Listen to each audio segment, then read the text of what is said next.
Just a quick visualization of what I think is a balancing act most CIOs need to do. Some of you will be more adept at it, lighter, more agile, you do it better.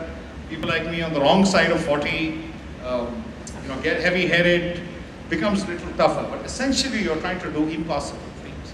You're trying to maximize return. You're trying to minimize or mitigate risk. You're all the time trying to improve performance and yet be agile.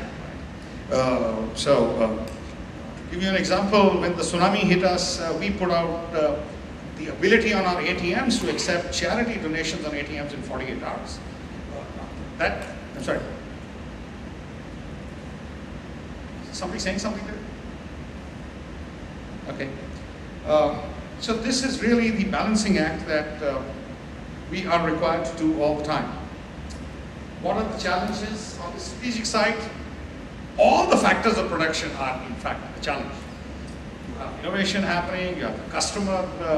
My joke of course is the customer, and some of you will know Hindi, Chris, with due apologies. Customer is a person jisko kasht se mar do. So it has two parts, kasht is pain, mar is death. So that's how the world is, and we do this to all our customers. If something goes through STP, it's great. If you have a problem, you need to call a call center. With most of our businesses, it's a challenge because dissemination of information, product, processes become a huge, huge challenge.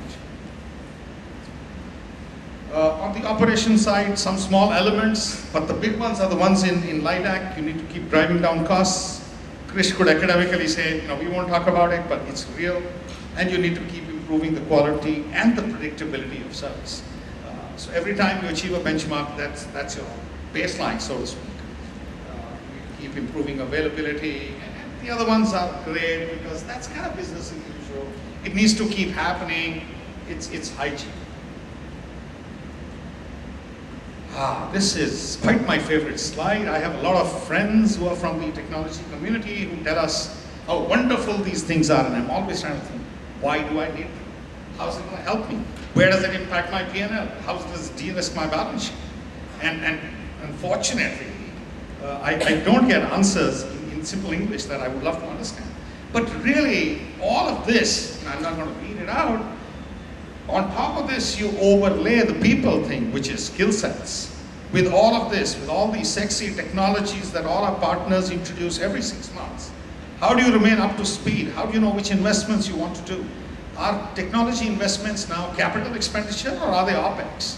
How soon are we expected to just write them off because there's a refresh cycle? Of course, somebody will come and say, we'll do some financial structural engineering around that. But the bottom line is, we need a very clear nose to figure out what is it we want to do, how to time it, how to deploy it, with all these uncertainties that are coming to us. And there's no point cribbing. The business doesn't know what they want. Every day they come up with a change request. I do this as well. Right? So I tell my business colleagues exactly similar things. Why can't you think through? Why can't you give me test cases? Why can't you give me screenshots rather than saying, move the customer number from here to there? But I tell my technology colleagues, you want that job? It's available. It's not an easy world out there.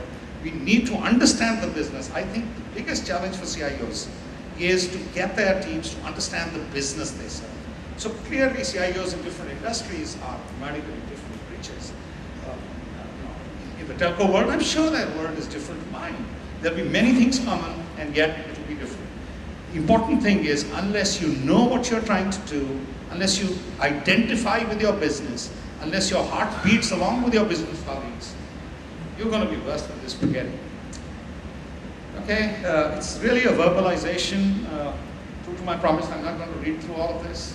These are real challenges I think many of us face. I may have mentioned some of them in the passing. While we handle this complexity, you need to make sure your IT processes improve, your audit standards improve. Again, it will depend on the industry. Finance is a highly, highly regulated industry. I'm regulated by 12 regulators. Each of them tells me different things. Each of them speaks a different language. I need to be respectful to all of them. I need to get the best practices and then, in some sense implement those across the group at a global level. The great things about cloud computing and so on. Really, let me tell you, the technology is not ready yet. You should be making some of those investments. I've been telling some of our partners, I want to have a cloud up in place within ICICI Bank Group. Tell me all that you need. I'll get 500. I think human beings are very good at just copy pasting anything they can pick up from anywhere else. People, I think my biggest challenge, my joke in ICICI with my colleagues, I feel from the heart. If I could get a school, some of you have been doing the school work, right? If I could get a school that could teach just 2 attributes, I have cat's whiskers. One is common sense, and the other is self-start, fire in the belly. I have lots of people, you tell them what to do, they will do a damn good job. How do you get people trained to actually think through pros and cons, understand what needs to be done, evaluate, take those decisions and do it on their own without somebody saying you need to be doing this? So the world will have 2 parts, and these are the skills I think that are critical on a more transactional level. I think soft skills. Technology can't be telling business, we provide you the juice business runs on. Of course you do, but they get you, the dollars in to provide that juice in the first place. Oops, this is kind of happening on its own. So no more. This is actually the last slide, and it's really, again, I honestly believe lots of challenges all of us face. The real ones are the ones on people. How to get people with the right mindset, how to get them motivated, how to get fire in the belly. This is not only people who work for you. These are our partners. These are our extended communities that we work with. Really, it's a people's business. And the biggest challenge in technology is, do we want to deliver stuff that is chaputza, glitzy, nice to look at, or is it stuff that's going to touch people's lives, is going to change the way India works and lives and so on.